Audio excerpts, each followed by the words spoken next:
And I don't have to hit this record button down here? Yes, so that is the backup recording.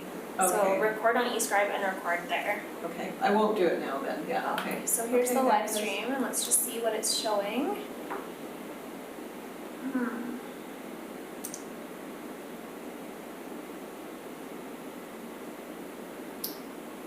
We're in French. That's strange.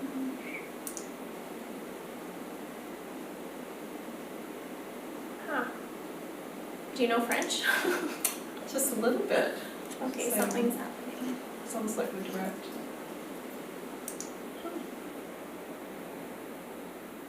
So what is the input source on there? Yes, so that is the backup recording. So record on eScribe and record there. So it should I be won't do showing it this. now then, yeah, okay. So here's the. Is it because there's nothing going on right now? No, Through there's- Zoom? No, so it would be showing the screen in this video. It would be, whatever. Do you know French? Just a little bit. I don't need Something's word to see anything. No. So maybe just stop the recording. And I'll get talking. I'll hit the recording now, just, there we go now. But I'm not sure why this is still not working. I'm gonna try in Google Chrome. That shouldn't matter. Do you want me to stop this again? No, it should be okay. What? Yeah, maybe stop. So try refreshing again.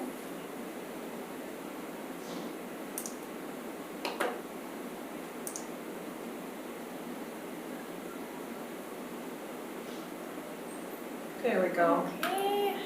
And it should show this screen, so it'll look like. I don't understand. Live stream.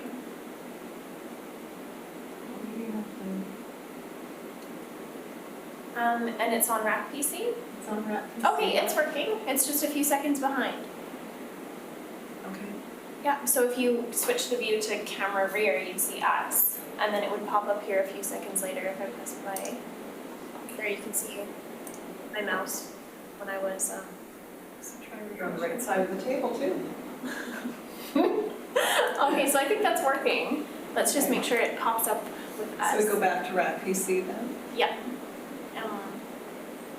There we go. Okay.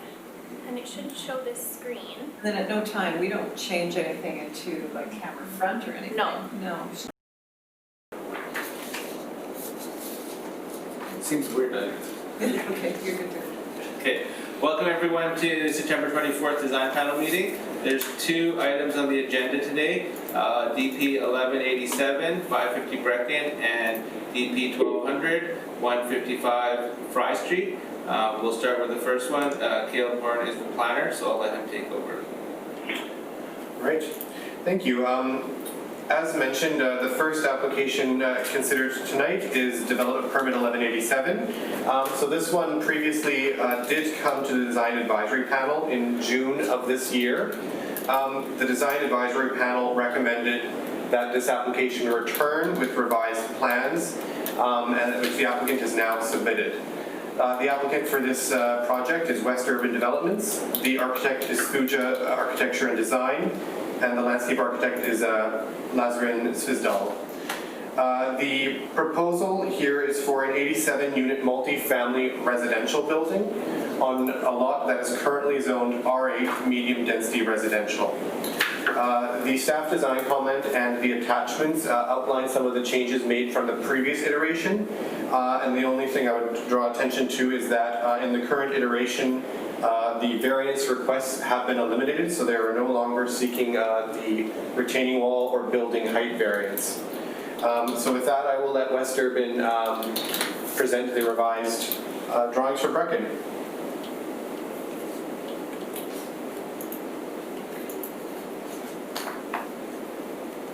Thanks, Caleb.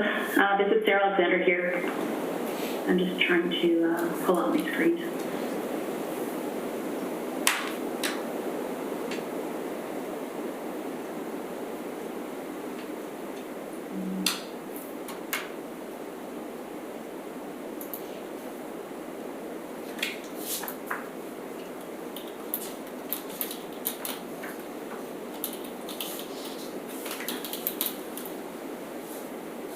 While we're waiting, just a comment from staff earlier was that when we do give our feedback and our comments for the applicant, that we phrase them completely and we stay away from a point and actually phrase our comments and our recommendations in such a manner. Oh, shoot, sorry. Oh, this is okay. I'll do it. Oh, sorry about that. Gura was trying to speak and I had it muted. Sorry, Sarah, are you having difficulty sharing the screen? Yes, can you hear me? I can hear you, yeah. Okay, yeah, just one second. It's not that I realize how to share the screen. I'm just trying to figure out how to make the PowerPoint presentation just show the slides. Oh, okay.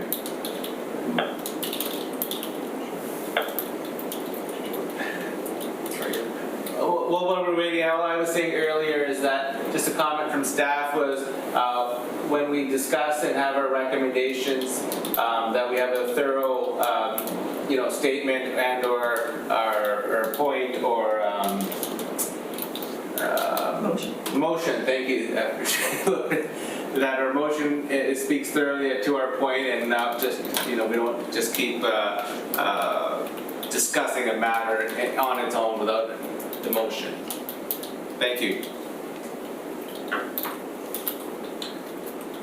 So yeah, sorry. You also have the ability, that's when it's red, it's muted. Okay. And when it's green, it's unmuted.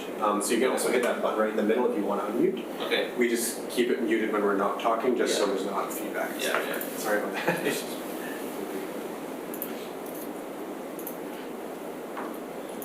So busy up there still? Yes. Through the chair, I wonder if at this time we might take a look at the minutes and perhaps. Is it possible, Sure. this is Laura Lynn, the landscape architect, is it possible for me to share the screen, but Sarah do the speaking? Is that, I've never tried that before. Yeah, we can try that if you're able to coordinate, yeah.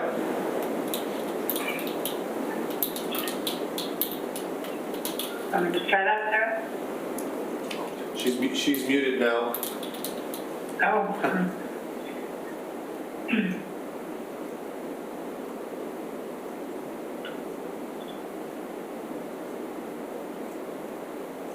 Do I? Yeah, no, I think I figured it out. Okay, so let me just share this screen.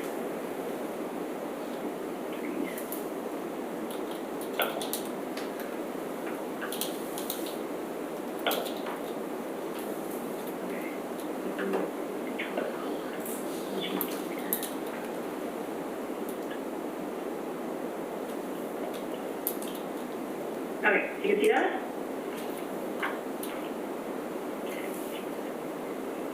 So, good evening, members of the Design Advisory Panel. My name is Sarah Alexander, and I'm the Director of Development for West Urban Development. I am joined today by Terry Hoff, our Chief Operating Officer, Tana Schulte of Suja Architecture, and Laura Lynn Svizdal of Lazarin Svizdal Landscape Architects. The site demonstrates that 550 Brecken Road is a prime location for multifamily development. The 0.52 hectare site is zoned for medium density residential with an allowable floor area ratio of 1.40. The neighboring properties allow for various uses, including 4-story residential, and then development of this underutilized site will be a logical transition from the current marine uses. Sorry, I'm not used to multitasking, I guess. The proposed changes include incorporating comments from the Design Advisory Panel that we met, I believe it was in June, and then also engagement with staff on a few occasions. And in coming through with this new proposal, we really focused on aligning to the Newcastle Brecken policy, the General Development Permit Area Guidelines, and the Steep Slope Guidelines, all from the 9 months. As you can see on this slide, we've really focused on aligning to the guidelines, specifically for the Newcastle Brecken design guidelines, looking at amenity space, ensuring that we're fitting to the context of the adjacent development, and reducing impact of taller buildings, continuing the neighborhood pattern on the ground floor, and reducing the impact of building mass. For the steep slope guidelines, we focused on retaining wall height by reducing the retaining wall and the roof line and building massing. For the general DP guidelines, we focused on, again, including amenity space, increasing the column size and column strength, ensuring that there were native species in the landscape plan, looking at vertical massing and building height. I'll now pass it on to Tanis, who will go into a bit more detail about the changes that we've done to the architectural plan. Thanks, Sarah. Can everybody hear me? Okay, great. So thank you for having this class. We've put together a presentation that is showing the previous and now proposed design with reference to comments received from yourselves at the last meeting and from planning staff. Our new design has addressed the specific comments from the last panel review, and then we worked with planning staff to address the new Castle Brecken guidelines in more detail. So firstly, the comments were to look at ways to increase the amenity space, and we have added a new amenity space on the parkade roof that overlooks the waterfront. Access will be from the inside of the building, and we'll have green space out there as well as it will be weather protected. The second comment from the panel was to consider ways to strengthen the columns, so we've increased the diameter of those to better relate to the scale of the building. You can see some images there of that amenity space. Slide 6. So the third comment from the panel was to consider use of local indigenous species in the landscaping. So we've noted on this page previous and new percentages of those, and Laura Lynn can speak to that further at the end of the presentation. Then we have the general comment from design panel about aligning to the new Castle Brecken guidelines, and we went through some of those items in our discussion with you. But then we took that and went to planning staff and went into that in more detail. So what came out of that was concern over retaining wall height and treatment. So we've eliminated the variance to the retaining wall through regrading of the site, and those walls will be completely screened once all the landscaping has been established. So slide 7. So comments that also related to our discussion with you were concerns over massing and height and looking to break up the roof line. So in order to reduce the perceived massing, we have reduced the slope of the roof, bringing the height down. We've lightened the siding color and added more and larger window boxes in a natural wood color to break up the verticality of the project. The roof line was selected because of its minimal mass. A low sloping roof is much less intrusive and more streamlined, appearing less bulky than a traditional gable or hip roof. The butterfly roof form allows the height of the building to remain as low as possible while meeting our CABC standards, and it provides variation by dipping in the middle of the building form. It's a dramatic and architecturally pleasing roof line, and we feel a flat roof wouldn't allow for as much articulation, and a gable or hip would make the building much larger and impact the mass in a negative way. So slide 8. So similarly, looking at ways to break up the building massing, continue the rhythm of the single-family streetscape on beach, and consider reducing building scale by removing overhangs and using more variety in materials. So the facade of the building is broken up by inset decks, larger window boxes, and varying materials. The angle of the building created by fronting two streets also breaks up the massing. Vehicles and pedestrians traveling along Brecken Road would experience the building much smaller than it actually is, as they would only see the Brecken Road portion of the building, and then same coming along beach.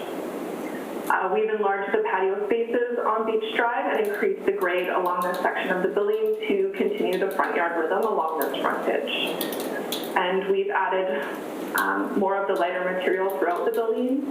The roof overhang on the parkade amenity space remains the same to meet the guideline of the year-round covered outdoor space, and the remaining overhangs provide weather protection for the suites and have been sized accordingly.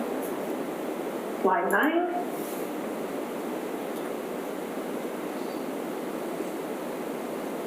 Slide 9. So provide rationale for the height variance. So we've eliminated the requirements for the variance by reducing the roof slope and regrading the site. The building design also takes into account views from adjacent overlooking properties. You can see in some of those images. Those are across the street from the project. The properties are on Brecken Road, and they are situated at a much higher elevation than our proposed building, which reads as approximately 3 stories from that angle. And those properties, if they're not sitting higher, they're heavily screened by hedges. The roof is designed to dip in the middle to allow for a view corridor over the top of this section, and all other surrounding properties do not overlook the project. Slide 10. So guideline recommends new projects to be contextual with adjacent developments, and there was discussion from this panel to split the building into 2 as an option and or provide a break for a view corridor. We went through sort of a bunch of ideas together. And so based on our assessment of the neighboring properties, our proposed building is contextual with adjacent developments. The property is flanked by 2 waterfront zones that both allow for 4-story buildings that would be similar in scale to ours. The property is adjacent to 1 single-family home, and its generous setback and plantings have been provided to screen. The remaining houses that surround the proposal sit much higher or do not front onto the property. Additionally, the building will read as a 3-story building at the Brecken Beach intersection because the main floor is lower than the corner of Beach and Brecken. To help reduce the perceived mass, lighter material has been added on the smaller ends of the building, and to allow for a view corridor through the lobby, the elevators have been moved and windows have been added to create that corridor through. Slide 11. So the final comment from planning staff as it relates to the Newcastle Brecken guidelines are in regards to stepping the building back as a means to reduce scale and perceived massing. So lighter wood material has been added, the addition of the larger window boxes to help lighten the overall project, and the darker color was also lightened, however it's still dark to provide that contrast. As noted earlier, the street view reads as 3 stories at that prominent corner.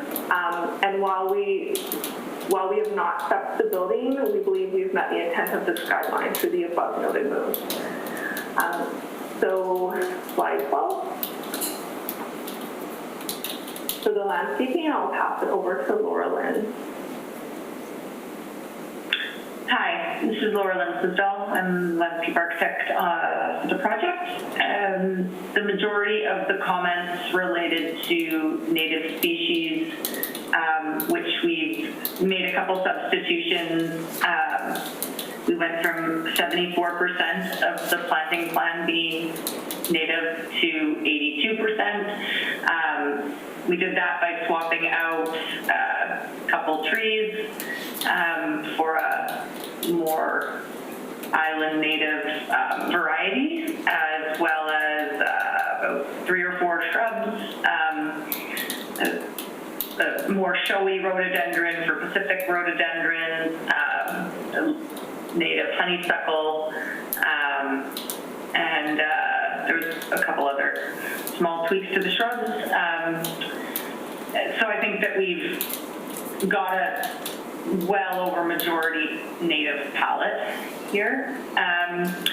Another comment was about the amenity, potential for more outdoor amenity space. If you can see on the plan, there was a section of roof, flat roof to the south, or I guess it's the south east side, which previously wasn't being utilized for outdoor amenity space. And we've created a small user access from the building, so it's not accessible from the street, with a little piece of lawn, kind of a little walking loop, some benches and seating areas for use by the residents. And then the other issue that was brought up during the last panel and staff comments was related to the north property line. We weren't meeting the bylaw required. We needed some trees added. We've added the trees, but we've also pulled in the parkade to allow for a much wider strip of planting. So we have almost 3 rows of native shrubs and 1 row of trees. So this exceeds the minimum requirement now on that north property line. Generally, the rest of the design is the same as previously. The wall change, I think, Hannah's covered already on the back retaining walls. They're very densely planted with native trees and shrubs. So I think it will give significant screening to cover those walls when viewed from below. Thanks.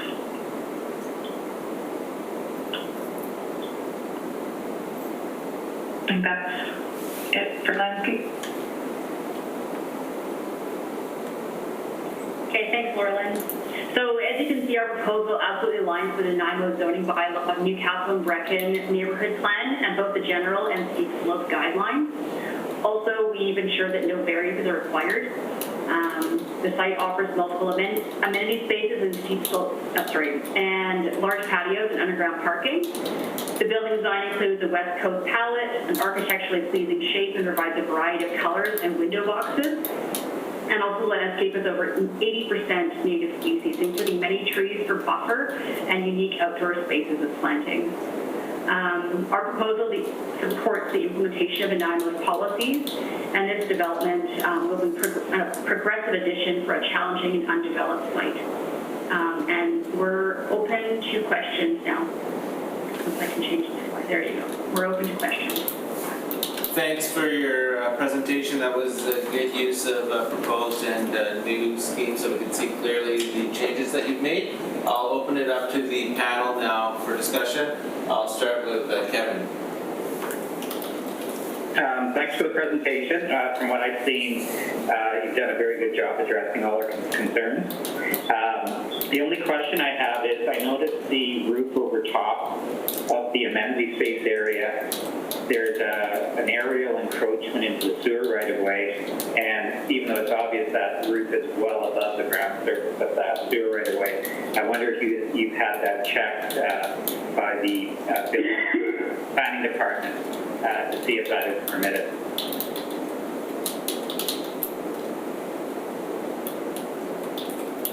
Sorry, just trying to unmute myself there. Yeah, no, we won't be encroaching into any of the right-of-ways. We'll make sure that roof is pulled back. It's likely just a rendering issue. But yeah, we're definitely going to be providing some covered space over that amenity area, but there won't be any. Yeah, you might be able to get approval for that, but you wouldn't want to have to chamfer that corner off if that's what's shown on. I'm looking at Laura Lynn's drawing that you can see where it has a little triangular piece that runs over it. So I'm just curious, but I just want to point that out just so it doesn't affect you later. That you might just want to check with the engineering department to see if they would allow an aerial encroachment into that area. So other than that, I thank you for the presentation. I think you did a very good job with all our concerns, so well done. Thank you. Kevin, is that something you want staff to verify, or are you satisfied letting? I think it's the obligation of Candace and her team to look at that because it could affect them later, even though it would be brought up in the building permit stage. But it's something that I think they should check just to make sure there's no issue with that. But if staff wants to check it, they can probably do it too. Thank you. Steve? Thank you very much for the presentation, everyone. Well done on the redoing. It is a challenging site without a doubt, and there has been substantial changes in looks. From a standpoint of the look, I think you guys have done a wonderful job. I still believe, and that this will be a conversation with the city of Nanaimo, but the access points, the municipal transport, and the parking are all concerns to me that are substantial concerns, but I believe those are outside of the design advisory panel, if I'm not mistaken. Caleb?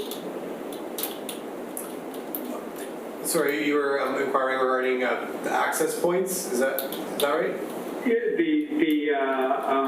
The access points off of Brecken, both going down and going up, and parking drop-off zone. Yes, and through the chair, that's correct. That is being reviewed internally, but it is beyond the scope of a form and character review, yes. Okay, that's good. As for the redesign and everything, it's a much more pleasable proposal, so I like it, and thank you very much. Thanks, Steve. Move over to Tony.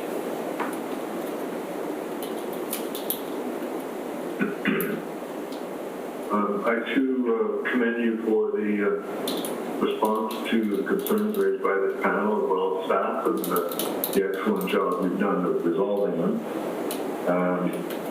I thought the previous design was good. I think this design is very good. So congratulations.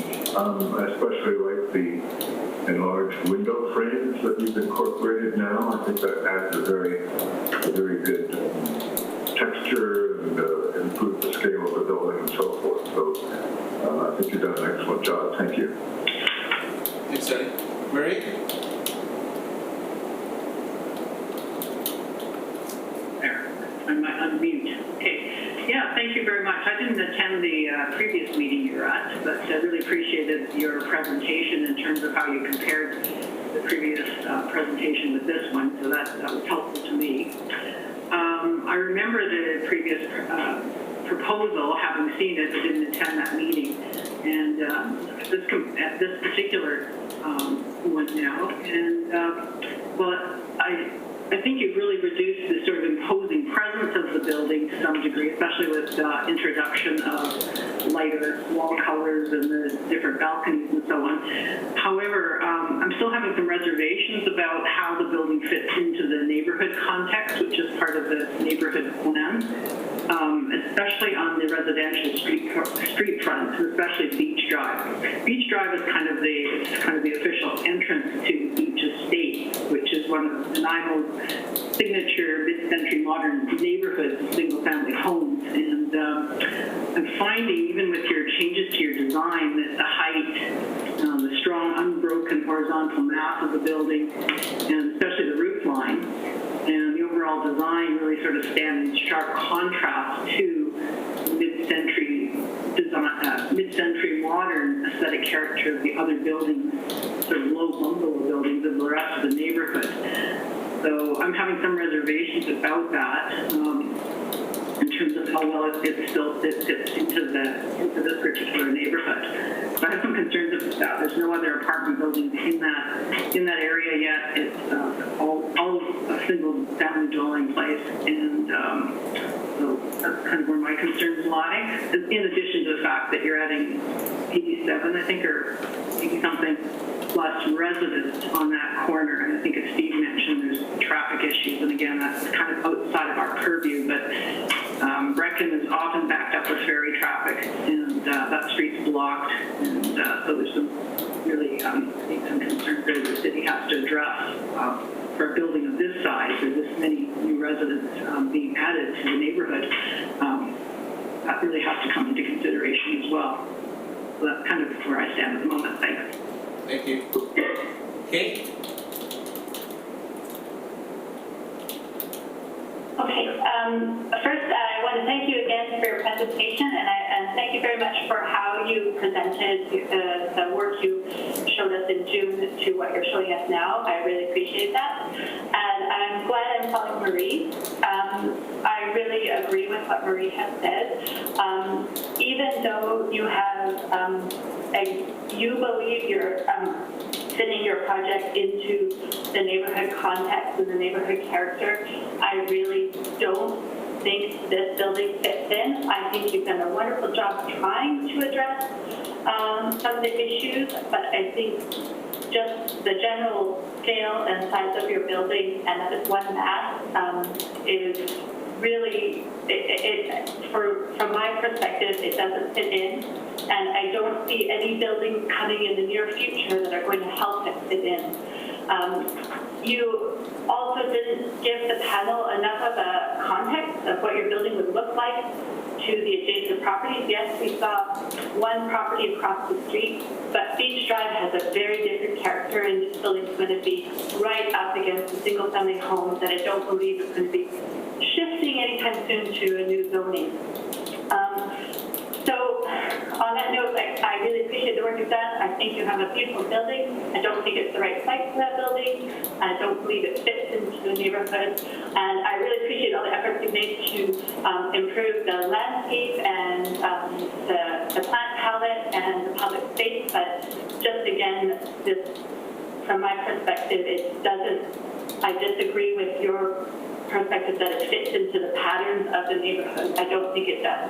We don't see this large of a footprint of a building. We only see that up the hill quite a ways away. And I do agree you've lowered the building, but you haven't reduced the overall mass. We still have a very big wall of building, and I just think it would be better suited in a different location. So that's all I have to say. Thank you. Thank you, Kate. Councilor Brown? Thank you, Chair, and thank you to the applicants for the additional presentation. It wasn't easy to understand the design changes, so thank you very much. I expressed at the last meeting you presented how I thought it was a really lovely design. It just didn't meet a lot of the design guidelines in the neighborhood plan. Reviewing this design with those, I feel a lot more effort has been made to follow those design guidelines. I think it is a challenge for probably visualizing it in the neighborhood, but it does have that particular zoning, and I think you did really solid effort to address the neighborhood design guidelines on this one. So thank you very much. Thank you, Councilor. Councilor Henning, I know are you just observing then, or would you like to comment? I think Thank you. Thank you. Now, just with Kate and Marie, so from what I understand, they're just an opinion and not a motion or recommendations at this time. So, is that correct? I just was disappointed to see that the actual mass of the building didn't shift, that change from what I saw last time. Yeah, and I would have preferred to have a more residential character, almost some way of reflecting a kind of single-family home, townhouse-ish effect, something to that effect, rather than a huge block of a building, which it still is, despite some of the changes that have been made. And I appreciate the changes. Like Kate says, it's a great building. I like the building, just not there. And actually, one of the things I forgot to ask, probably of Caleb or somebody there, is if the neighborhood association has been consulted or talked to about this particular building on this location. Yes, through the chair, a referral was sent to the neighborhood association. And at this point, I believe the comments we have received have been largely surrounding traffic along Beach Drive, which we have been kind of just discussing internally, recognizing that the zoning is in place. But a referral has been sent, and I do not recall if we have received the official response yet to our referral, but we would be reviewing that prior to moving forward with this application anyways. Okay, thank you. Thank you for the comments. Hearing that from staff, there are no then recommendations I guess there just would be the, maybe two, and it would just be staff to review the access and to look at the aerial trespass if required, or should we let those go and just leave them for staff to pick up at the BP application stage? Thank you, Kevin. So having said that, I hear no recommendations, and if we can get someone to support that, then we can. Sorry to interrupt. Yes, Kate? I have a question about the process. So, I would like to see, I still don't think they've met the design guidelines, so do I still make that recommendation, the same as? Yeah, so far you had previously? I'm not too sure what your previous recommendation was, but if you do have a recommendation this time, then we would be glad to have it or hear it and note it. Okay, well, I would still like to see the building mass try to fit better in with the design guidelines of the neighborhood.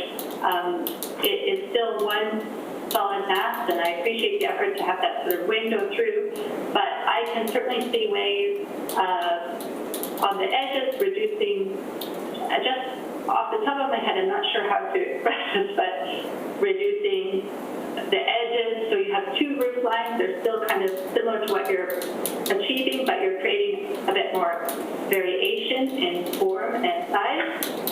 Or I can see it being two buildings working more appropriately with the existing neighborhood. I just didn't see enough movement in that mass of form there on that corner. Okay, so see the building mass better fit the neighborhood. For example, look at variations in roof line and structure. Yeah, and I appreciate what the architect has said about the different roof lines, but I still think she can achieve that with reducing the numbers of units. So if we go down on the edges to a 3-story instead of a 4-story or whatever it is, and work a little bit with that kind of shifting, you would have a better, I think, a building that could fit in this better. And I really think that wall on Beach, that's 4 stories, that's very high, we were not shown what that experience would be like for that single-family house next to it. I think there could be more effort to reduce that mass at that end, where actually the mass goes up, tries to have that kind of butterfly roof. And I just think the architect should grapple with that a little bit more and not be so rigid in the one roof. That's all. So I don't know how that's best communicated. Sure.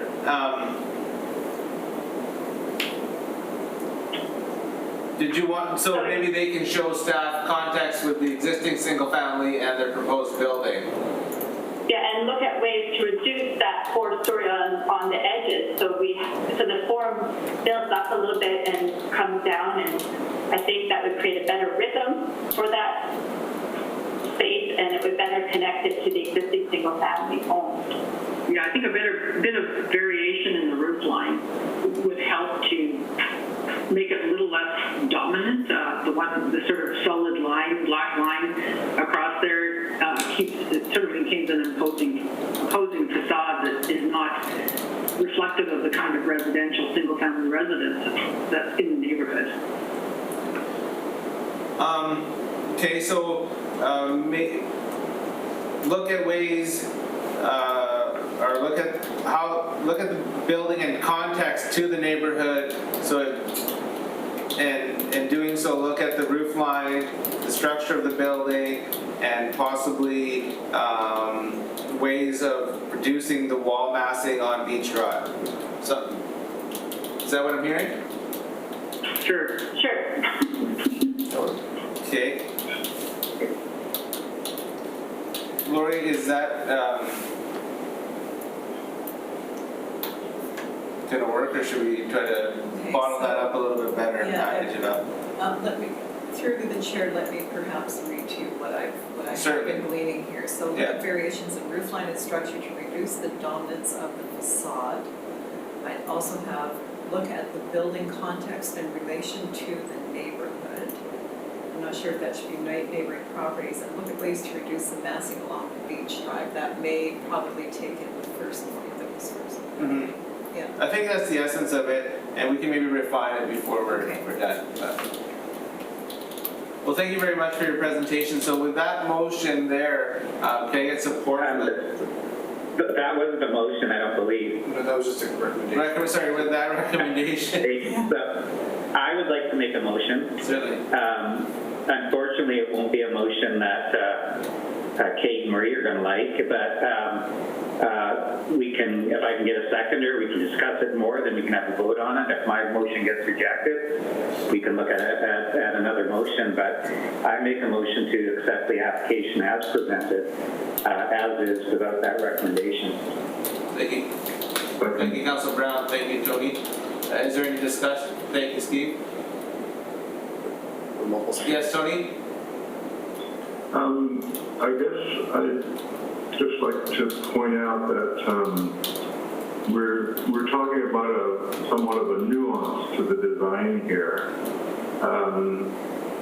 And I think that the applicant has made significant efforts in good faith to address the issues that were raised at the last meeting and have continued to work with staff and so forth and given us a good comparative before and after kind of presentation. I think we all like the design of the building. I don't think that's in question. So I guess the issue for me that I'm having difficulty with sort of not supporting this or recommending further changes or that they come back again, I don't know what, but is that the question of did this panel give the applicants last time a really strong enough direction that this massing must change, this roof line must change? To what degree did we do that? And if we had given a stronger recommendation for those kinds of things, as Marie and Kate have rightly pointed out today, then the question is, they obviously haven't, done a good enough job here, I guess. But so I guess I'm wondering how much of a part this panel has played in the design coming back with improvements, but not improvements perhaps enough to satisfy everybody on the panel. Not quite sure whether that's coming across clearly and articulately, but I'm having a little difficulty here. Thank you, Tony. Yes, it has. And then before I ask staff, I'll just go to Kate. Kate had her hand up, so I think she wants to. Sure. Well, even in the presentation today, the group presenting their project before us said that they were addressing how this fit into the design guidelines, specifically saying that they feel it fits into the context and the neighborhood patterns on the ground and reduce the impact of the mass of the building in the neighborhood, because we did state we wanted it to reflect the design guidelines better last time.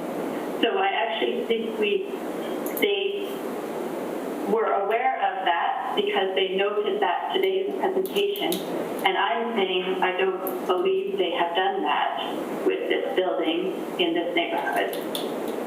That makes sense? So I think we gave the direction to look at the design guidelines last time, and that was acknowledged by their presentation, and I'm saying I don't agree that they've actually done what they say they've done. Okay. Unfortunately, I wasn't there for the last presentation, but from the checklist I see here in front of me, they have addressed the items that were on their checklist, but maybe I can ask Caleb if what Tony has mentioned and what Kate is saying is what's going to come out in the wash here. Yes, and through the chair, the question is what was the wording of the recommendation at the previous design panel? So the wording is what you're looking at in the background section of the current staff design comment, which was a recommendation for the application to return to a future meeting with revised plans to address form and character in relation to the Newcastle and Brecon neighborhood plan, in addition to the following considerations. And then there's the 3 points regarding amenity space, strengthening columns, and the use of local indigenous species. So that was the recommendation from the design panel recorded at the June meeting. And from what I heard today, those were met, in my opinion, but, and as Kevin and some of the applicants have agreed to, but, so I guess we're gonna have a little bit of discussion before we.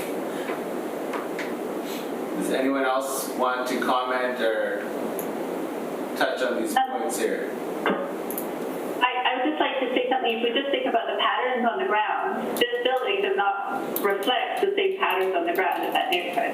Just that simple. So even if the applicant says, we have done this, it doesn't mean they've actually done it.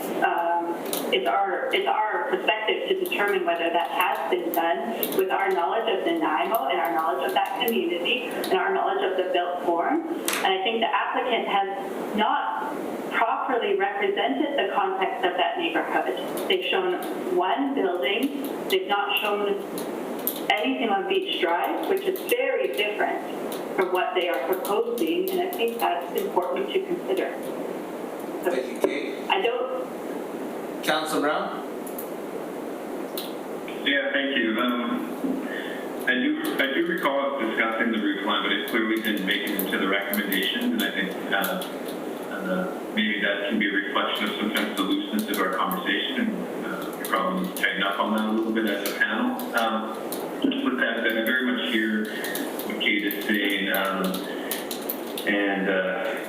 but however, when I look at the changes and I look at the previous recommendations, and then I go back to the actual, in my opinion, when I go back to the neighborhood plan, I do think effort has been made. I think there's always going to be challenges where zoning like this is in well-established and existing neighborhoods, and striking that balance between, OCPs or neighborhood plans, which are ultimately future-looking documents to historic neighborhoods. I think that can be a challenge, and it's not always easy to get right. But with that said, I did tour that neighborhood, and it's from a certain area, but there's quite a wide array of building types or housing types.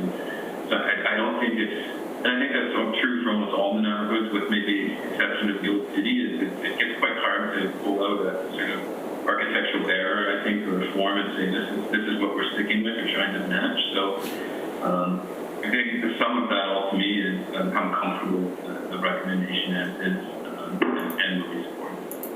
Thank you. Does the applicant want to say anything at this time before we proceed?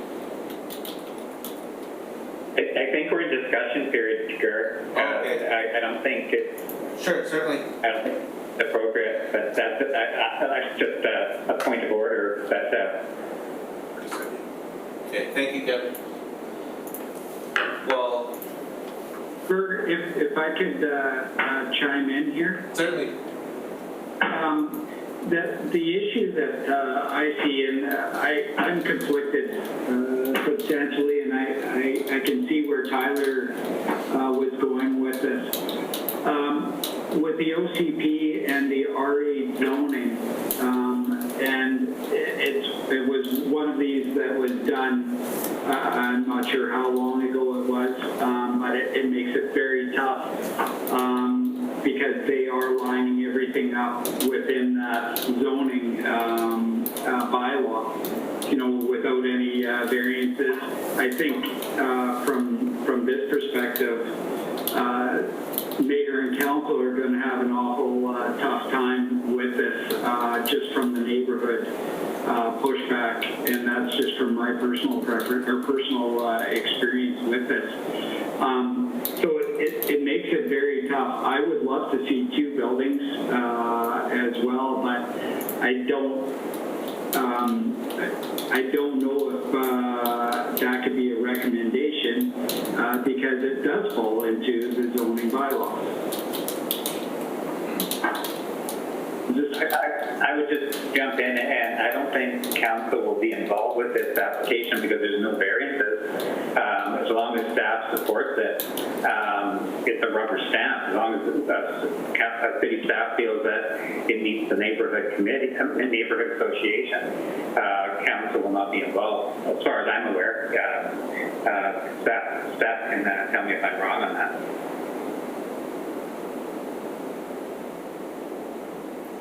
Yeah, sorry, through the chair, there is a delegation of bylaw in place where if the project is less than 100 units and there are no variances over a certain extent, that it can be delegated. So this project, as proposed, can be delegated for staff decision.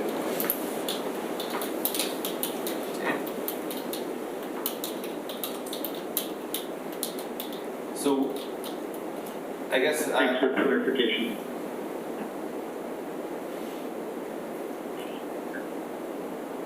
So if there's no other discussion, are we going to put this to a vote with a motion that's on the floor? Is there any other discussion? Yes, Tony? Maybe just add that, recognition of all the talented expertise on this panel, we're not always going to be unanimous in our recommendations, that's obvious, and I don't think that's a negative thing. I think, as I said at the beginning of my comments, it's a question of degree of, how much of an effort the applicant has made to address the issues that we raised. And I guess ultimately, as was pointed out earlier, they meet the zoning, they meet the no variance thing, and so it's a question of degree. And in my mind, I think they've done a good enough job. I think they've got enough interest in massing and color and texture and variety and so forth. It's not going to look like sort of an unbroken wall that's going to blight the neighborhood whatsoever. I think it's a very handsome building now. And on that basis, I guess I would support this motion as is. Thank you. So put it to a vote then, so all those in favor of the motion? Gert, yes? Can you reread the motion so it's clear? The motion was that to accept the present application as presented with no recommendations. That's right. All those in favor? Thank you. Against? Thank you. So the motion is passed. Is that correct? I think Tony and Steve may have voted twice, but... I thought you said vote again. Oh, sorry. I missed it, so I voted again, but I didn't realize it was again. No, that's right. Sorry. Yeah, I only voted once. Correct, in favor. And same with Tony, as far as I understand it. I vote once in favor. Correct, thank you very much. Asking those against. And those against? I see Kate and Marie. Thank you very much. Thank you to the applicants. Moving to the next development permit application, DP 1200, 155 Fry Street. All right, thank you. Yes, the next application, DP 1200, is 155 Fry Street. This is a proposal for a mixed-use 5-story building consisting of 55 dwelling units and a single commercial retail unit. The property is currently undergoing a rezoning from Corridor 3, Community Corridor, to Corridor 2, Mixed-Use Corridor. At this location, the relevant design guidelines are the general DP area design guidelines, as well as the South End Neighborhood Plan urban design guidelines. There have been 2 variances identified. The first is for a building height variance from 14 meters to 14.8 meters. And the second is for a small car parking percentage to go from 40% small car parking to 80%. The applicant is Dariush Feruzli, and the landscape architect is JPH Consultants. And I will ask Dariush then to proceed with his presentation. Thank you very much for opportunity.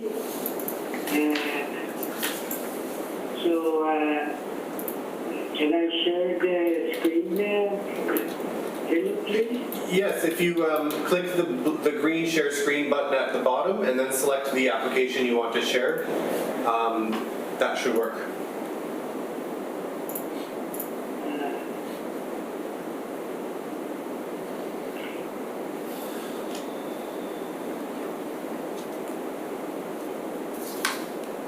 minimize the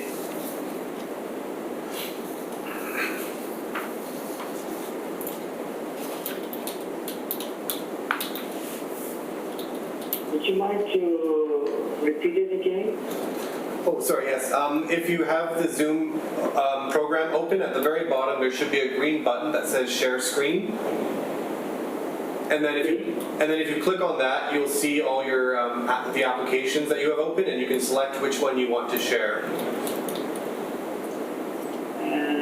I'm opening the Zoom, but I do not see the green. Should be in the bottom middle of the screen where you have. I have a chat more, disable video, chat.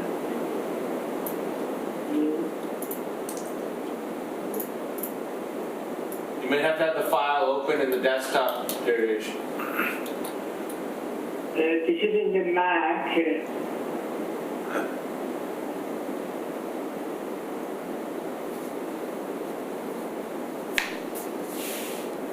I'm contacting the phone and the computer. Maybe that's the reason I cannot see.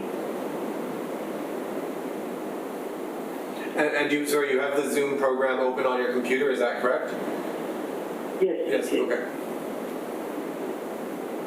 So if you click straight over the screen, sometimes it toggles off.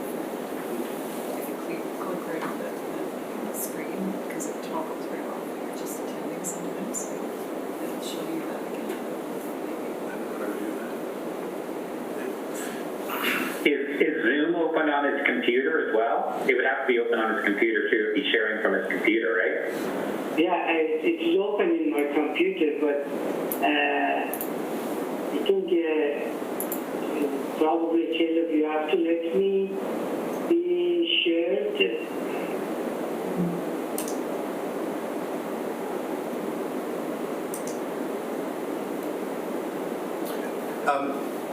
Dariush, you may want to try minimizing and then maximizing the window again, just to make sure you have the full screen for Zoom. The button may be hidden, perhaps. I have full.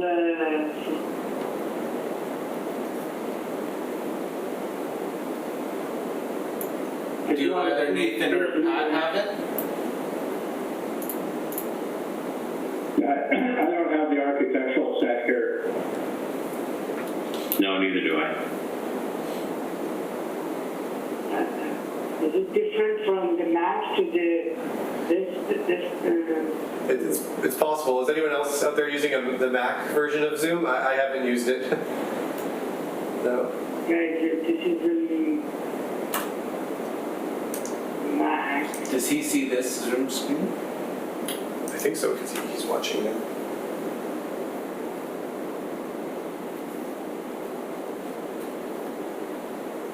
Bottom I have a video, audio option, system, camera. And at the very bottom of the screen, you see a button for participants and another one for polls. Yes, I see that. And then right next to the one for polls is where mine shows share screen. Do you not have that option there?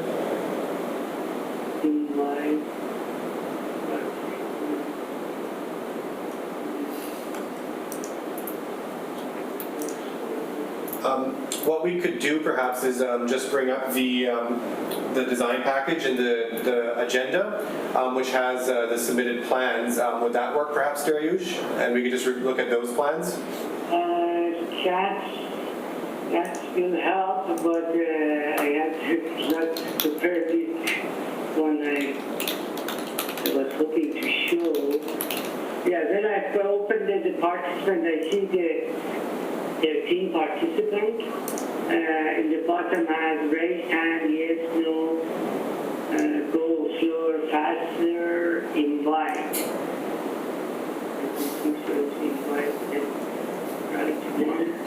Is it possible to just email the presentation to someone and then have them share the screen?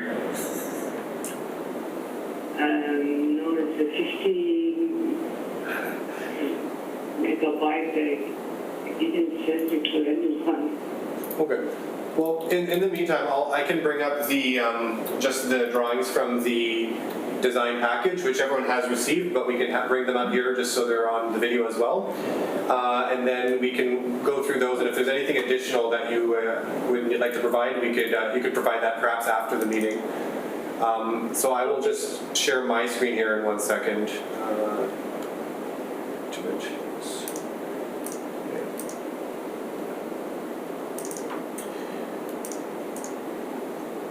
So, and I apologize, the quality is probably not the best here, but this is just from the package that the design panels have received. I guess I can try my best in this one. Yeah, I have tons of pictures across the street. If you go zoom back, have an overall area, will be it's just saying site plan. Sure. Would be great. Okay, I'll go to the landscape plan here, perhaps. Yeah. Actually, if you go back to the architectural site plan, okay, it would be great, and then we will come back here. Great. Yeah, it's a zoom back a little bit. Oh, sure. Thank you, everyone. Sorry about this problem. I should prepare before I using the Zoom every day. Today is the third time actually using that, but easily sharing the document. But this is the first time I'm using it in Mac, so I shouldn't do that for first time. Anyhow, our project in the one block. It goes around Fry Street, Milton, and Esplanade property. That basically this property is one of the oldest area in the area with lots of the old and protected trees. This block divided to three portions. First piece is already built, 14-unit building. The original development permit was repeating these buildings in five basically similar plans. Obviously wasn't successful and owner looking to do something basically to be more successful. The idea, even though it's built very well, but it's 14 units, it just sold the last one, I think, sold this year. So anyhow, all around, this is in area, in all of this block and surrounding the corridor 3 zone. We just in the final portion of the changing the corridor 3 to corridor 2. The reasoning behind that is because if you have some commercial in corridor 3, it has to be 25% of entire project. Means if you do the 5-story, actually even main floor is not enough for commercial. It has to be one and some second floor. You have to have some commercial too. So this is all went through, and the other third building is all just doing the final paperwork to get approval. In the slide I was planning to show, I was showing all the surrounding area. Hopefully you guys have a walk through around the area. They are mostly commercial. If you see the end of the line, they do have a trucking company there. Across our property, K&S, which many of you guys may know them, they are doing the railing. They have a workshop and their main office there. A couple of food distribution companies across the property gate. We have just 3 homes basically across the Fry Street. One is in the corner, second is 124, and the most important one actually is the corner of the Fry and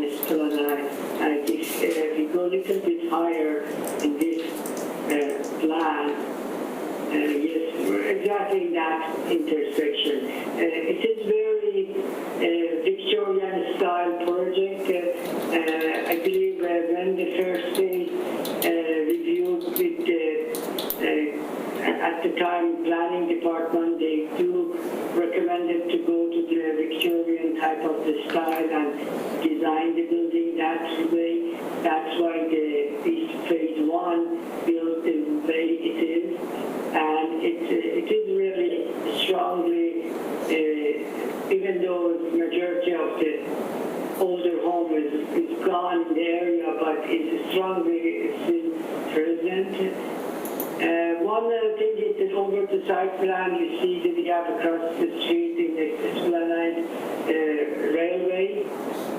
This site is just 2 blocks from the downtown Nanaimo, but when you are there, it looks like much farther. The problem is all the sidewalk connection and basically those basic city requirements, having safe sidewalk and lots of light and things. So we're hoping that this type of the project in the area is coming, and hope this will improve the area. So as we talked, that Victorian style is actually also it's present in our project. What we did, OCP, we look at the OCP plan suggested strongly to have an open public space in corner of the Milton and Fry. If you go to the site plan, we show that what we are trying to do. We try to basically respect the OCP. We creating the public space. This is actually secure to the rezoning process, corridor 3 to corridor 2. So we are providing some public space right in front of the CRU, and some sitting space, public art, and also connection to the CRU. Hopefully, they may have some sort of a cafe, a shop, or something like this. It will have more activity and more dynamic in the area. This is also this public area. What helps is more developing coming up the hill. They do have a better corridor view towards the water. If they pushing the building, away from the Milton Street, that provides that corridor space as well. So that's regarding the site. And in the building itself, we do have a shared driveway to the phase one, and a couple of the two actually main trees protected in this area. One is right after where we have a drive-through. It's gorgeous tree. Sorry, my landscape information is very limited. I don't know the type, but it's wonderful, great big tree. Another one is in the eastern corner, north corner of the site, which is again protected. We cannot again go to the back side. Basically, the public area, trees, and driveway limited our footprint of the building. So we are limited in 4 sides. We have underground parking access from the inside driveway. Overall, we do have 37 one-bedroom and 17 two-bedroom units, a total of 55 units, and 3,100 square feet commercial space. So maybe we move to the elevation. Caleb, thank you. So these are, we are using the same, basically that Victorian style. We have actually corrugated metal roof coming down 1 floor. This was in the staff report to be corrugated metal. We have it from beginning. I don't know, maybe simply because of the first phase had asphalt, basically roofing. They made the big stacks. It will be the same here though. We do have that corrugated metal roof. From the bottom we have a brick, similar to phase one, extending some area higher to the second floor, basically trying to break the facade. And then in the middle, basically hardy panels. If you go down to the rendering,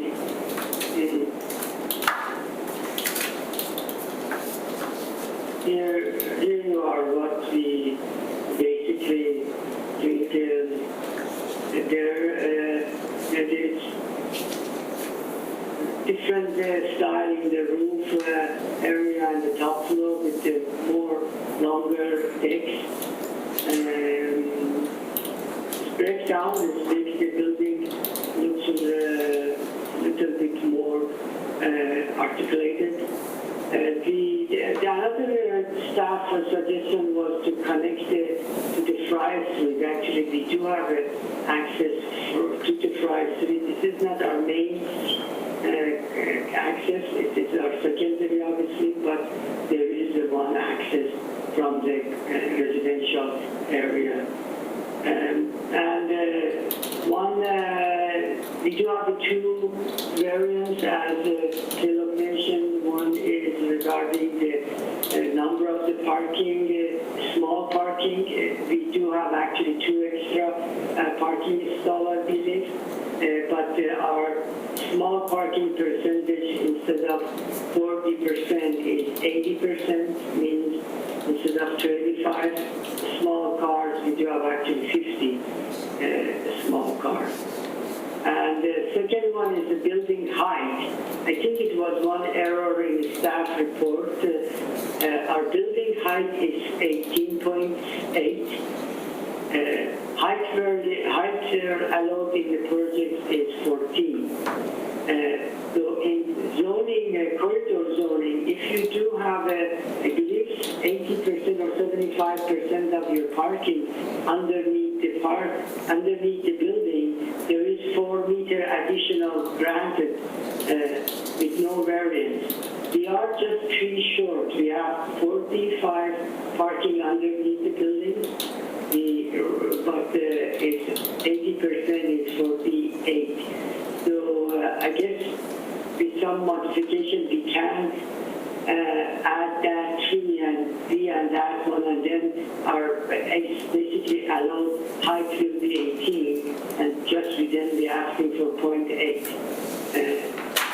But as it exists, this drawing, we are asking for 4.8 variance. This one, I think I do like to pass this to Pat, and he will present basically the landscape.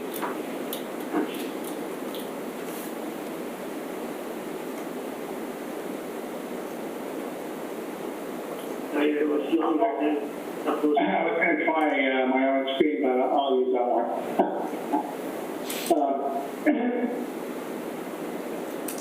I'm going to refer to the left side and the right side because north is actually on the right side. North is towards the edge of the sheet. So on the left end of the sheet, we have the intersection coming down the hill from along Milton Street to Fry Street, and then it continues down to Esplanade at the bottom of the hill. So the rendering that Darush had is not fully accurate because they're not showing that grade difference.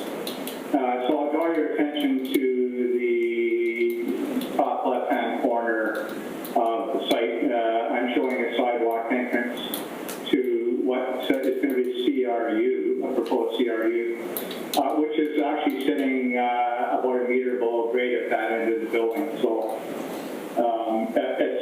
it's a nice, quiet little courtyard space.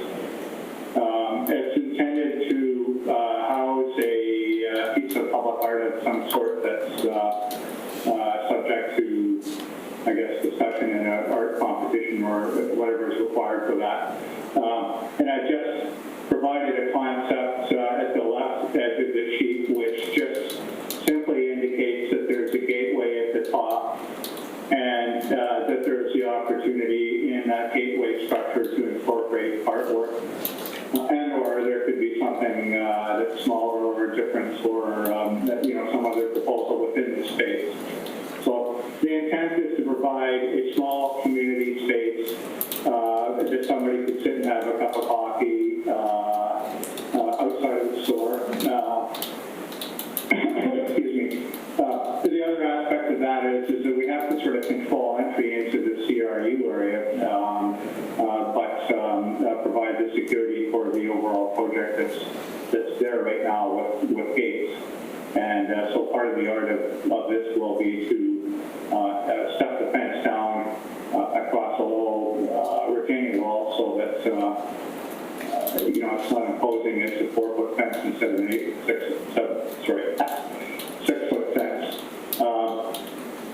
Anyway, that's that space. The other aspect of this that's rather obvious is this is part of a site that featured Robbins Gardens, and Samuel Robbins introduced any number of trees and alleyways through Harewood and throughout the city. And of course, on this lot himself, he's planted a number of specimen trees that are part of Robbins Grove at the north end of the site. So for this proposal, we're limited in space, and as Drew said, we do have a retention tree that's right on site. That's the evergreen oak in the top right-hand corner of the building there, next to what I'm proposing to be a simple rain garden. So there's that, and then there are some prosaic sanitary easements and so forth. So the edge of the site functionally for a landscape is just to the left of the two transformers that are on site there right now. The trees that are selected are ones that are less common in Nanaimo, and I'm featuring along the street, both streets, Milton Street and Fry Street, standard tree size magnolias, and the ones along Fry are called yellowbird, and they're a yellow flowering magnolia that goes like a street tree, and then Balkans, which are red next to the parking bay above that nice little space we talked about. At the other end of the building, I've got very little space, but wanted to incorporate some color, particularly in the fall time there, and to tip the head to the rather beautiful big beech tree on the other side of the laneway there, with fastigiate beeches and or fastigiate oaks. The main tree, the feature tree in this one would be in the middle of our little public space on the left side there. And we'll be looking for something like a 9, 10, 12 centimeter storia, which is an absolutely lovely tree. So those are all the less common trees. They're all intended to be full size except for the ones that are tucked up against the building.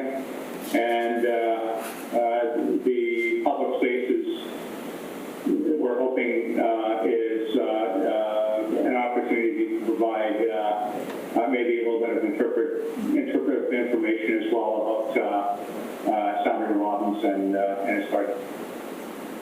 That's it. Thank you, Pat. Nathan? Yeah, I can give you a brief overview of the storm infrastructure. So the site shares existing storm sewer with the previous development, and that includes some catch basins and existing detention facility. The new infrastructure will be a stormwater detention on the north side of the building, as well as some absorbent landscaping. And with the new additions, will meet the current requirements for stormwater management. Thank you. Thank you for your presentation. I'll open it up to the panel for discussion then. Kate?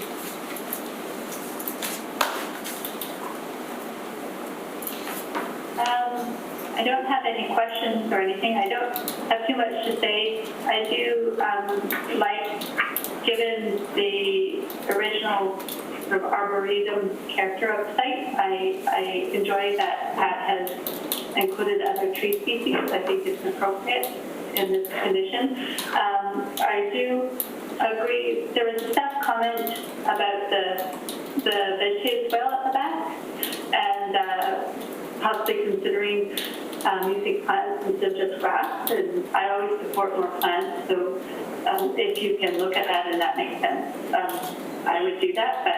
But there may be a reason why you just have it as grass. I don't have. I mean, the building fits in with the development and the character that has been established by the development. So I don't have much to comment on, just that it fits in with the current newer development, and I'm okay with that. Thanks. Before we move on, would you like to recommend the adding the additional plants? Is there any reason to or not to, Pat? No particular reason other than I don't want to be fussy on the site. The spaces are very small. So, you know, if you look at the literature, we're treating water as well or better just through lawn. So my impulse was to emphasize the trees and not the ground plane there. Okay. But I don't have a problem with putting in if it's in the system. So I don't have a problem putting sectors in there. I only sometimes see it as an opportunity to put in more plants, but given, I'm just wanting to look. Under the existing oak that's right next to it, what's happening on the ground plane there?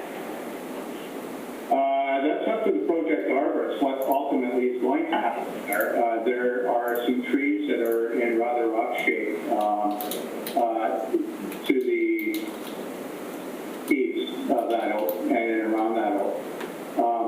Miscellaneous, there's some apples, there's small magnolia that haven't been tended for years and years, and they're mostly in pretty rough shape. So my anticipation is it will be cleaned up and we'll figure out what to do with it after. Is the ground grass there under those trees? No, what I'm saying is there's stuff under there. Oh, I see, okay. Shrubs, decadents, old apple trees and so forth. So oh, I see. Okay. Cleaned up, and it will likely be featured in the same way as just on the other side of the walkway that goes past it. Which is a simple lawn with the opportunity for vegetables. Okay. Yeah. I think if there's a continuous lawn, then I wouldn't add plants. I think it kind of. I'm just wondering. I'm just gonna hang on a minute. This site really is kind of functioning like an arboretum, and I'm sort of trying to go with. And particularly that edge, Katie, is it's stitching into existing landscape that has tipped its hat to the trees to the north. So the building went in, they finished up to one side of a utility corridor, and I'm just trying to sort of transition to the new building through that area. That provides a good opportunity. Yeah. Actually, in the context of it being an arboretum, I think leaving it as grass makes a lot of sense. So it's not a recommendation. Thank you. Councillor Brown? No questions. Curious what everybody else thinks. I've always found this quite an interesting site, especially with the first building, and I think it adds to it in a kind of unique way. So quite supportive, but I'm curious what everyone else thinks. Thank you. Steve? Thanks, everybody. Let's go. Let's start building. I love it. This is a long time coming to get this to where it's at right now, and it's great for Nanaimo, in my opinion, and great for the area, the rejuvenation. It's awesome, absolutely awesome. Thank you very much. Thank you. Tony?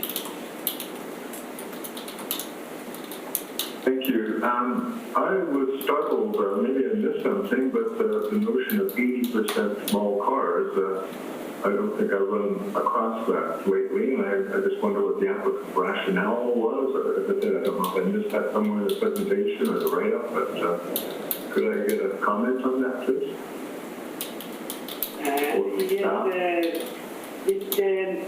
With having the drive, shared drive to this property, lot 3, for existing building and lot 2 in east, there wasn't enough width to provide the 3 row of the cars. We do have stalls off the shared driveway, and then underground, unless we do go into the setbacks in underneath the ground, we don't have a really width to make it,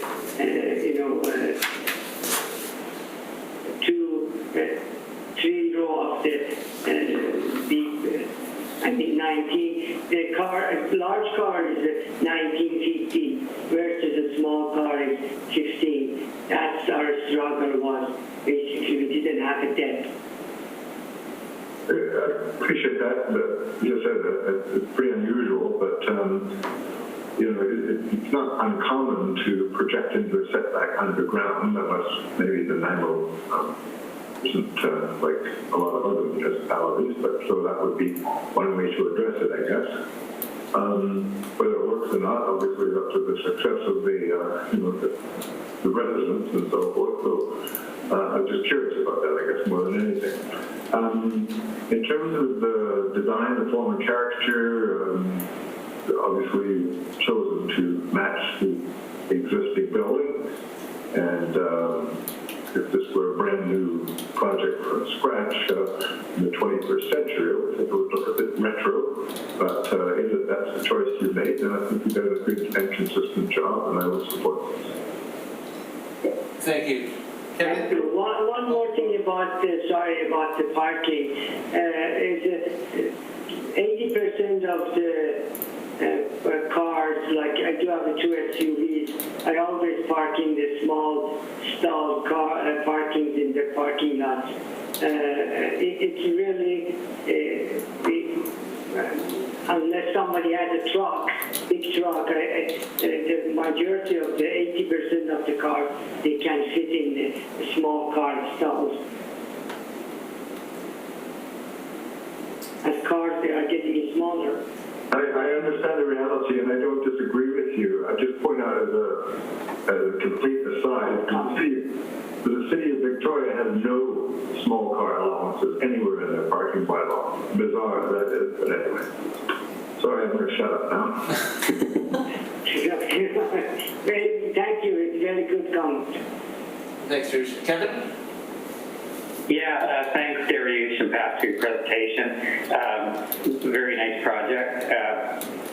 I would just, I guess, jump off of that one as well with Tony's comment. That is quite a large percentage to be dealing with, even though I support your rationale, especially with the proximity to the downtown area, being 2 blocks away, that a lot of these units will have people that could be walking downtown a lot, but a lot of these units are 2 bedrooms, so that's something that you need to consider as well. So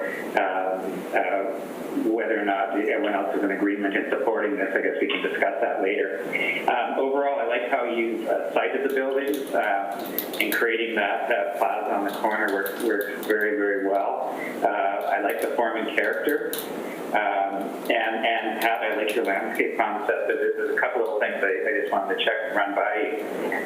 First, I hope you will look at staff comments, especially the ones regarding the garbage enclosure materials and screening of that, because it is in a very open area that's very, drive by it a lot. And also with respect to the material choices that you're using, probably more the texture of it and how it relates to the existing building in phase 1. So I hope you will give those staff recommendation or comments a recommendation and look at those to make sure that those are addressed. Pat, what are you doing with the site lighting? Have you just looked at that and with I'm assuming you're going to give it more of a residential feel to it? Quite honestly, I'm not really involved, excuse me, in either the site lining or most of the appurtenance, such as the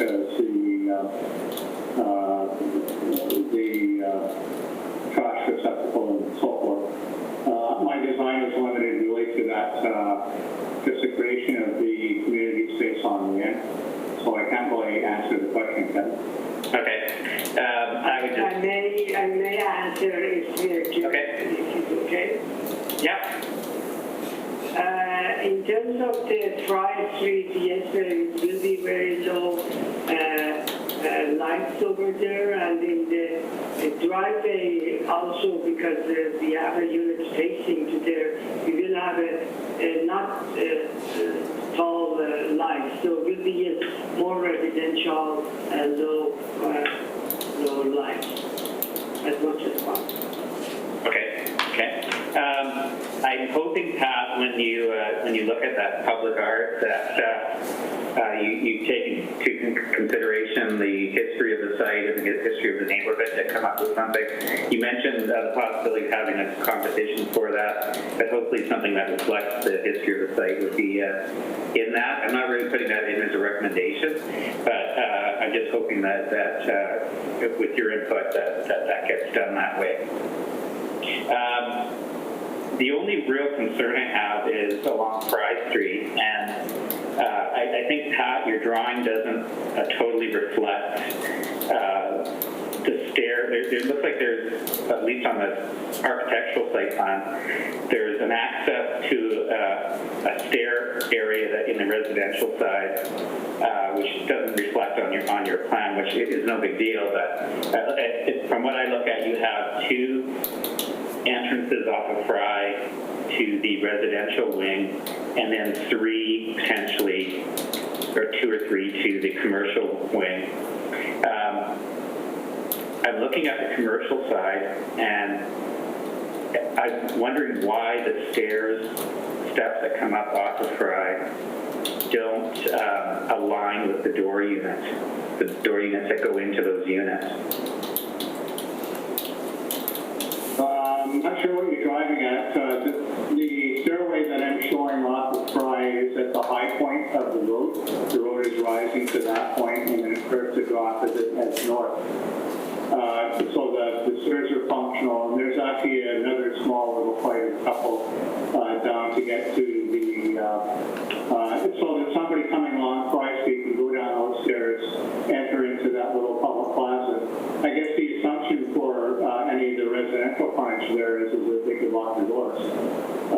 And then the second is lined up with the entrance, the hallway entrance that I have into the building. So that would be the second crossing of the boulevard there, to a hallway and a doorway into the building. So that would be long. Yeah, it looks like you have all the steps on Fry. There's three of them, I believe, that you're showing, isn't it? There's one at the intersection. Yeah, well, no, I mean, one intersection. And there are two other entrances. The more southerly entrance is so that somebody coming along Fry doesn't have to go up to the corner. They can actually go. Yeah. But there's also, there should be three, I believe, because there's one that you're not showing further north. That it doesn't show it on your plan, but Darish's plan, it shows that there's three along Fry plus the one on the corner. Okay. Am I correct? It may be that I've got I'm hybridized the base plan to make front and back drive. Yeah, and so to that one for sure. Yeah, and it just wondering why they're all aligned with the residential unit, and why not on the commercial part having them aligned with the doors that go into the CRU? Well, there's a sidewalk that runs along the frontage, so I'm not sure why it would be central to line up the stairway with the CRU. Yeah. It wasn't to create a front door for each one. The intent was to provide access down to either go into a door or to go into that patio space of 5. Okay. I'm just curious why, because whether or not those stairs are going to be used, a lot of people are going to be coming down to the lobby through the elevator. The ones further north, well, the ones around the CRU, I was just wondering if it would look better to have something more inviting to come off the sidewalk to the CRUs instead of to the stairs, is all I was asking for that. Yeah, I think the ones off the stairs, that's obviously a fire exit kind of a situation there. Mm-hmm. And there's right opposite there. Okay. Just curious about May that. I jump in there? I think what we are showing is minimum what we need for exiting and entering, but I totally agree. Commercial area need to be more, to have a more and flexible access to the sidewalk. We should.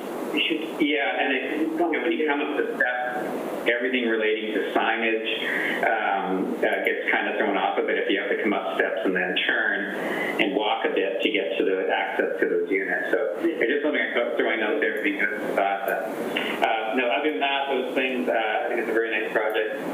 Just consider the staff comments and I guess the public art thing, making sure it reflects the heritage of the site. So thank you very much. Very nice presentation. Thank you, Kevin. Marie? Yeah, thank you for your presentation. This is a really sort of very odd property. I drove around there today to remind myself of it and saw how much industry is around this one location. I remember being quite startled when I saw the first building appear on the Esplanade, and just both for its design and appearance in that location. So saying that, I think your project really helps to bring that together a bit more and provide that one lonely building some company in a rather weird neighborhood. And I think you did a good job of, in terms of form of character, trying to match what's already there, but also giving it a bit of a contemporary look. And appreciate that, your efforts there. And I like the idea of having the commercial space on the level. Other than that, I don't really have anything to add. Probably the only point I'd like to make, and I don't know if it's in the city, but when you choose or decide on public sculpture, I'm hoping the city will step up and maybe start having a committee or something, some sort of form that might work with developers and architects to pick the appropriate sculptures and that kind of. I like the fact that being developers are having to look at these sorts of things and contribute to the community that way with public space and the art that works. It'll be nice to see some contributions or input from some of the citizens as well. Tyler, if you get your hand out there. I'm busy on that. But that's all my comments. Thanks. Councilor Brown? Yeah, not related to this application, but within the next month, staff are bringing forward some process for improving how we go about bringing public art into being in our city, and have to have a.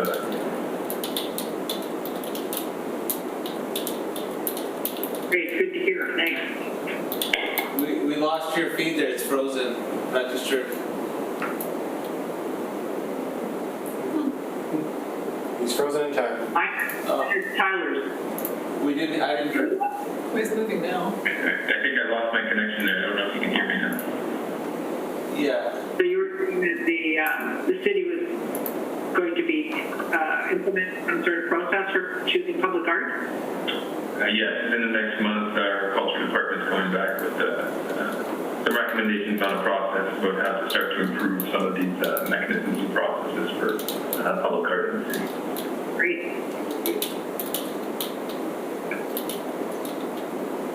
Thank you. I've heard, if there's no other further comments or discussion, I've heard 4 recommendations, possibly 5. Those being that the details for the garbage enclosure to be provided, material choices and textures should be reviewed against staff comments, site lighting details to be provided to staff, public art to reflect the heritage of the area, and on the Fry Street elevation, to provide access to the CRUs and also to reflect the plan, the architectural plan and landscape plan, so the stairs and access points are reflected properly. Gary, you can remove that last one. I'm not concerned about it. They provided an argument for that I'm comfortable with, unless somebody else feels that it should be in there. Kate? I just wonder, do we make a comment about how the art should reflect something? Yeah, that was number 4. Well, I only had it as the public art to reflect, and this was Kevin's recommendation, sorry, the public art to reflect the history and or heritage of the area. I just find it problematic to make a statement like that, and I think if the city is working on putting together a proposal for how they're going to manage public art, so I wonder if Kevin wants to think about that, because the history of a site is very nuanced, and whose history and what time is in place. So I think public art should just be appropriate for a site. Well, I think it should at least affect the history of the neighborhood. Just up the street, right across from the field at school, I'm not sure if that building's under construction, but they were proposing, they did some history and they found that in the early 1900s, there was a very famous soccer game played there, and they reflected that in their public art, and it was very impressive what they were proposing. So that's just my opinion. I see what else says, but I think the neighborhood is probably more important than the site in question, and there's a lot of history around that neighborhood stuff. Thank you. And yeah, Kate, I guess what maybe Councillor Brown can talk about this just before we move on is he might be talking about public art in general and not to do with developments, but I could have misunderstood that as well. So did you want to say something to that, Councillor Brown? Thanks, Gary. I think this is a timely and complicated topic as we unpack the history of any given area. Especially with, Sanemo right there as well. So I think generally, yes, the city is putting together or starting on a process of how we can do public art better. I just wonder if we're actually as a panel spending time here debating on something that really doesn't fall within development permit guidelines. Just my thoughts. I think a suggestion to contextualize public art, something broad like that, is something for the applicant to consider. But I would be worried we might be straying into something that's too outside the scope of our method. Okay, Kevin, it was your recommendation, so I'll leave it with you how you want it worded. I had it as we have it right now, Lori, I believe, is the public art to reflect the history and heritage of the area. Or neighborhood. Our neighborhood, or? Yeah, area or neighborhood. Neighborhood's probably better, but it's still a matter of everyone's in favor of that recommendation. So if it's something we shouldn't put in there, I would be glad to remove that recommendation. If I can comment, I don't think we should give constraints to the public art. As a former person who studied art and have a degree in art, I don't think it's great to constrain it in that way. I think it's wonderful that the project is going to be including it, and that's the win here. And I don't want to frame it in what it should be interpreted. Thank you, Kate. So I would prefer that we don't. Sure. Tony? Okay. Oh, sorry, Kevin, just 1 second. Yeah. Go ahead, Tony. I would agree with Kate's statement. In the bird, if we've been presented with some sort of art object or whatever, then we would have to review it as part of the application. But we haven't. On that basis, it should be up to the city process, whatever that is or is going to be, to unroll that for this project and everything else. And as far as location or neighborhood, I mean, depending on what the city lays out. I mean, if they go back a couple thousand years, maybe there's some history we don't even know about that might be more appropriate than something just related to the immediate 20th century neighborhood. So I think we should not touch this one. Thank you, Tony. Okay, so I'll remove that one, Gary. Completely?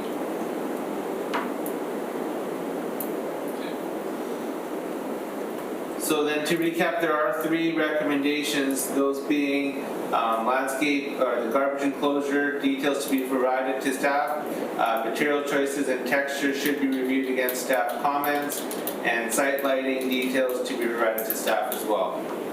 If I've heard those correctly, I would like someone to move those and then we can talk about the variances. Tony and Marie? Yeah. Thank you. All those in favor of those recommendations? Thank you. And now to discuss the variances. There are 2 variances. There's a height variance. There's a proposed height variance of 0.8 meters. And there's a variance to the allowable percentage of small car parking spaces from 40 to 80%. Any discussion on that? The height variance was incorrect. Oh. It should be 4.8 meters. Sorry, there's a correction to that, and I didn't have that. The variance to the proposed height is actually 4.8 meters and not 0.8 meters. 4.8 meter height variance request. Excuse me, everyone, could I get some clarification on what their use was saying and the underground parking and the 4-meter benefit? Caleb, would that be? Yes, sure. Through the chair, I do apologize. That was my error in the staff design comment. I think I got lost in my translation from Imperial to metric again. So the reference that Dariush had made was under the proposed zoning, there is a provision to allow for an additional 4 meters of height to go from 14 meters to 18 meters, but only where 75% of the required parking is provided beneath the building. And Dariush, you'll have to remind me though, in this case, you aren't meeting that 75% beneath the building. I think you said you were close though, is that correct?